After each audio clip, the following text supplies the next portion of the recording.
On behalf of the State Museum of Pennsylvania, I'm Beth Hager, Museum Director. We're pleased to be presenting the 54th Annual Exhibition Art of the State, our juried showcase of Pennsylvania's art and artists.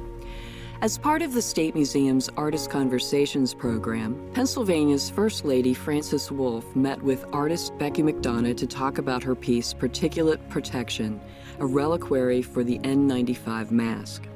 As one of 2 Art of the State Purchase Awards in 2021, the work will become part of the State Museum's permanent fine art collection. Hello, I'm Frances Wolf, and I'm here with Becky McDonah, Professor of Metalworking at Millersville University. And we're here at the State Museum, the exhibition Art of the State, and we're here to discuss Becky's prize-winning piece, Particulate Protection, a reliquary for the N95 Mask. And Becky, I'd like to welcome you and thank you very much for being here today. Thank you for having me. Well, I wanted to ask you, you've created this and it's very much part of COVID. Mm-hmm. What made you create something to do with COVID? Right. It's kind of funny because I normally choose an object to, build a piece around. And it's not like this was that far off of some of the things I've done in the past, whether it was, hearing protection or something like that. So it wasn't, it was an object that I already considered important. But then, society placed it in, major importance and, in the spotlight. And I thought, well, this is the time to do the mask. And they were, hard to find at the time. Of course, I had some because I had some in my studio. And that made me decide to invest the time and design a piece that was built around it.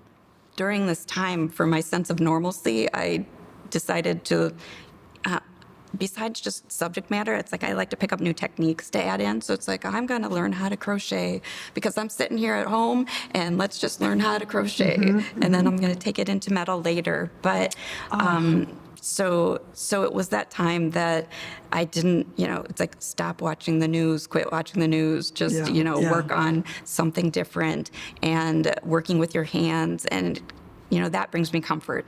So in that time of turmoil, it's like, there was that to look towards, and not that everything totally slowed down, but things changed as far as your normal pattern of working. Yeah. And so I had the time to do that. I had the materials to do it, so it was easy to do.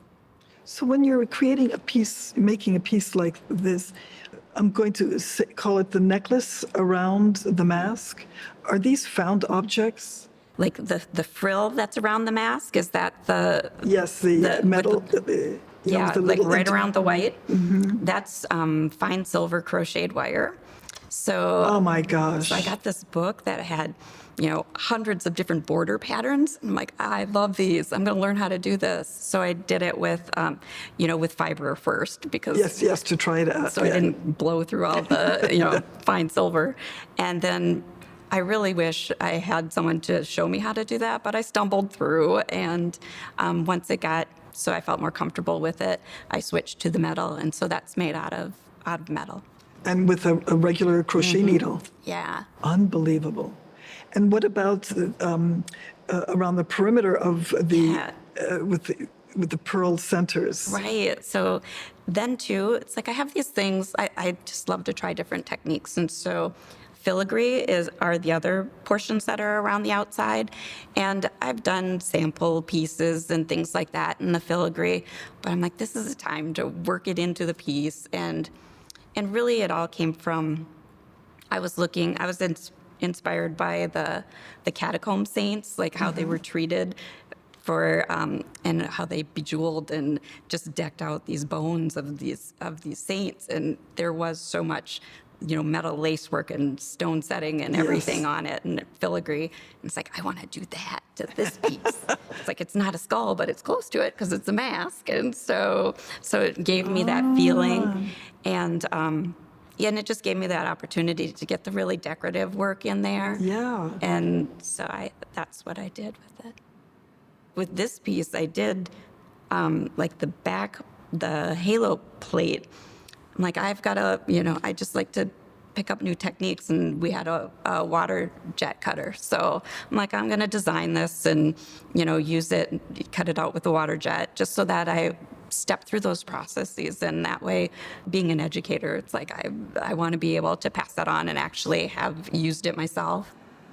Did it make sense? It's like, well, no, I could have cut it out by hand faster if I just want one. But if I want 100 of them, I can now do that. Yeah. Perhaps this is a question I should have asked you right at the beginning, but why reliquaries? Right. I just like the idea of what that container, that housing does. And it does. It puts that focus right on whatever's in there. And sometimes it's very distracting. And so you're brought in by it. And then it's like, what is that object? And it might not usually be recognized as important. So if you saw it just, sitting out on a table or, on the ground, you might, you might even be disgusted by it and walk by. But you put it in something that looks more elaborate, more regal, whatever it may be, that brings you in. And it's like, oh, there must be some value to this. And it assigns value whether that object originally had value or not. Yeah. For your other pieces, which I did have a chance to look at on your website, you fool us with the beautiful decoration, beautiful visual, but then it packs a punch when you see a couple of details and you realize, oh, this is way more serious than that. And I was wondering, whether all of those pieces that turn it from being mere decoration to making us realize the power of the piece, whether you use found objects mainly or you create all the parts that you've included. Right. So most of the time there's the object, it's whatever. And so that I've decided to build around, and that's found or it's sourced, a certain way, because I do want that to have its own story as well, whether who it came from or who it was collected from. But most of the decorative pieces around it I've made, whether I, carve something and then make a mold of it so I can cast multiples of it. Okay. But, because it is important that they tie back to the piece somehow. So just trying to think of all the pieces you're looking at, but most all of those things I've made. And there'll be, one central element that is the actual, the found object that was selected for it. Excuse me, your pieces are one of a kind. Yeah. Yeah.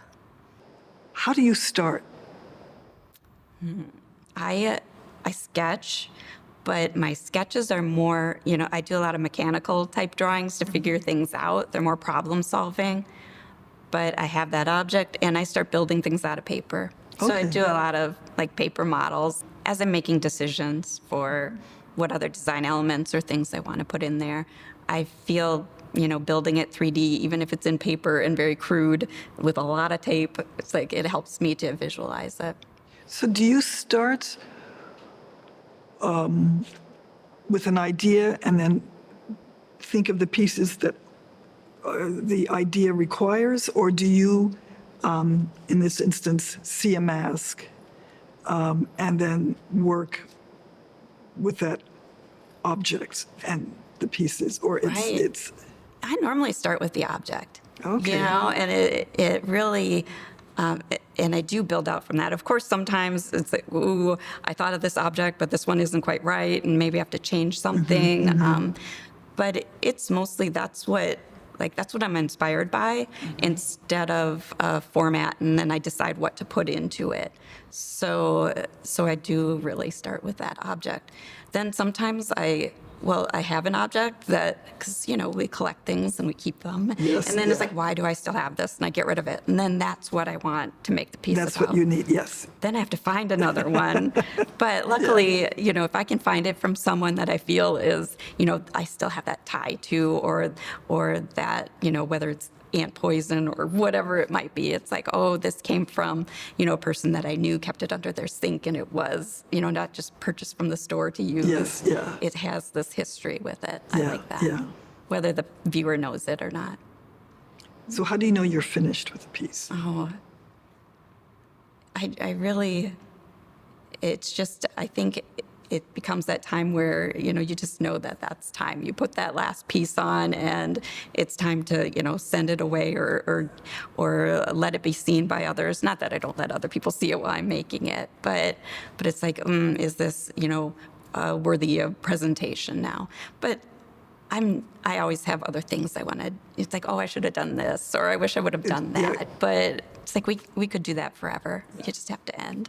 I've never seen work like yours before. It is so unusual, and I have taken to it so strongly. I do want to follow your other exhibitions and follow your work. I am truly moved by it. Also, your pieces aren't a one-time read, but there's something more, and that's a real gift. So I think it's quite remarkable.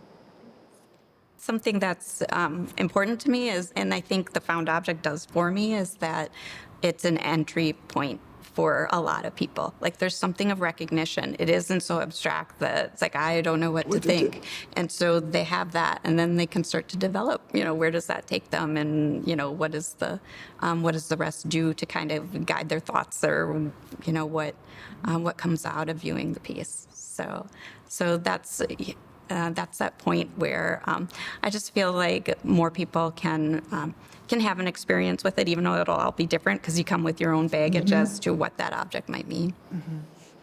Well, I just want to thank you for this. This has been grand, and I've learned a lot, not just about what you've created and made, but the process and how you go about it.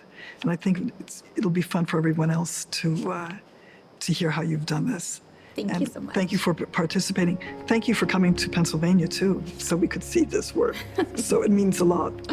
Thank you so much, Becky. Really appreciate it. Take care.